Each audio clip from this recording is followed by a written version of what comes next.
রাজ্য রাজনীতিতে আরও এক নতুন দলের প্রবেশ। 2026-এ পশ্চিমবঙ্গে বিধানসভা নির্বাচনের আগেই নতুন দল ঘোষণা করেছেন তৃণমূল থেকে সাসপেন্ড হওয়া বিধায়ক হুমায়ুন কবির। আজ সোমবার তার নতুন দল ঘোষণা করার কথা, তার আগেই জানা গেল তার দলের নাম। হুমায়ুন কবিরের নতুন দলের নাম জনতা উন্নয়ন পার্টি। মির্জাপুর থেকে নতুন দলের ঘোষণা করা হয়। জনতা উন্নয়ন পার্টির আগামী 50টা পয়েন্ট থাকবে। আগামী 50টা পয়েন্ট আপনাদের শিক্ষা নিয়ে 50টা পয়েন্ট ওপেন করছি, থামেন না। করে আমাদের মূল এজেন্ডা আপনাদের সকলকেই বলবো, ওয়েট করেন।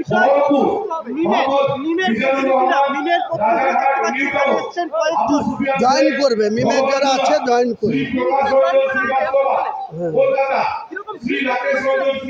পরে বলছি, ওয়েট করেন না, 2 ঘন্টা ওয়েট করেন, আমি পুরো বলছি। সব কিছু চমক আছে, ওয়েট করেন।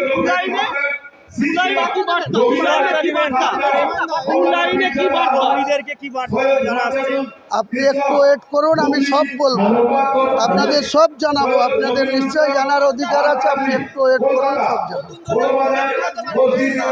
2 ঘন্টা পর 12টার পরে শুরু করবো, 3টের মধ্যে শেষ করবো তো।